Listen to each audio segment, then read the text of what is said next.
5, 4, 3, 2, 1. Next on Fox 54 News Now, Keep going.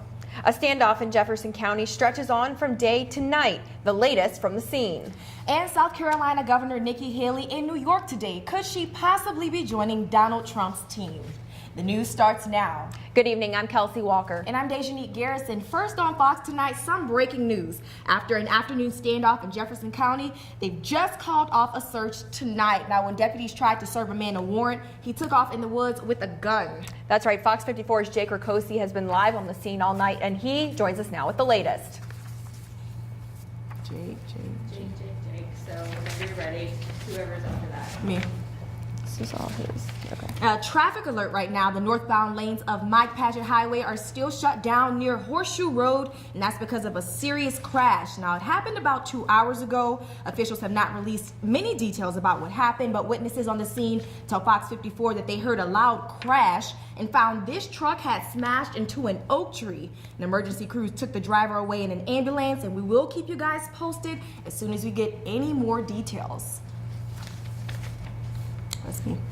And the Richmond County Sheriff's Office is asking the public to help them identify these two people. Now, the pair is wanted for questioning in connection to an identity fraud case that happened on Kroger and Wrightsboro Road in Augusta. The surveillance cameras captured photos of the two. The incident happened in June of this year, so if you recognize either of the two, you're asked to contact Sergeant Jason Faison or any other investigator with the Richmond County Sheriff's Office. And in other news, right now, South Carolina Governor Nikki Haley and Lieutenant Governor Henry McMaster under consideration to take cabinet-level positions with President-elect Donald Trump's administration. Haley is under consideration for Secretary of State. We received a statement from the governor's office after Governor Haley met with Mr. Trump in New York today.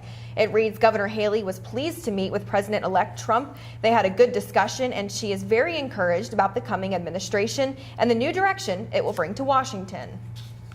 That's me. So where does this leave the South Carolina's Lieutenant Governor? Lieutenant Governor Henry McMaster says he'd prefer not to leave South Carolina, but McMaster says he would consider a position in the Trump administration if one was offered. Obviously, nothing set in stone yet for the Trump cabinet, but the same lieutenant governor's name is out there as a possible pick for Attorney General or perhaps another position. McMaster spoke to reporters this afternoon after an event with TV personality and Irmo native Lisa Gibbons to draw attention to the role of senator caregivers. The lieutenant governor is getting a look from the president-elect after signing on to Trump early in his candidacy. A number of other more nationally prominent candidates for Attorney General have been floated over the past week, and McMaster has also had his eyes on the run for governor. He said he'd probably have to seriously weigh both possibilities. Saw it. 3, 2. McMaster says he spoke with a member of the transition team a couple times today. It's not clear yet when he might meet with the president-elect.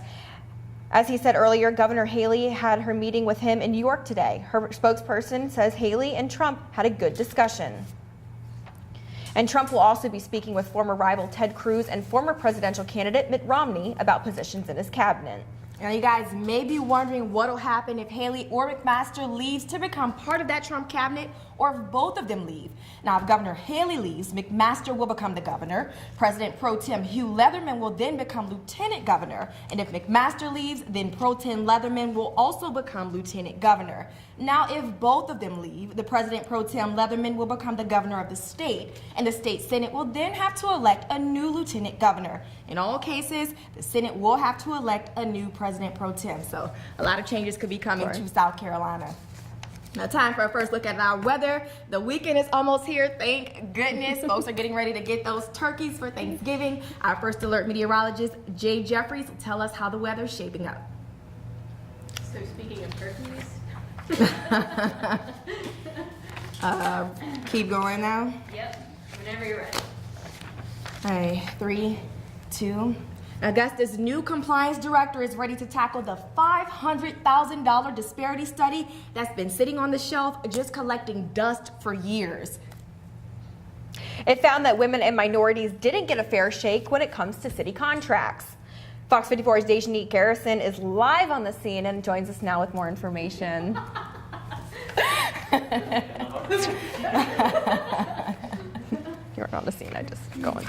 Dawn and Russ. That's okay.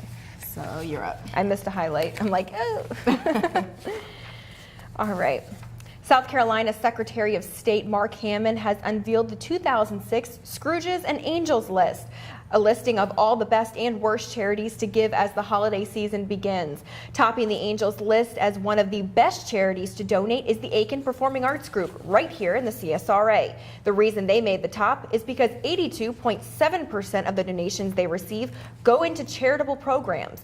The Scrooges, meanwhile, are on the opposite end of the spectrum, with groups that do not devote a large portion of their expenditures to charitable giving. A charity out of Lawrenceville, Georgia, which only designates about 10.8% of their donations to charitable giving. Secretary of State Hammond says the list aims most to increase donor awareness, and it means givers have to do some homework. Nothing on this page. Secretary of State Hammond says the list aims mostly to increase donor awareness, and it means givers have to do some homework. That's a repeat. Okay, cool. And back to you. Is this going into a break? Yes. So what music be going here? Yeah. Okay.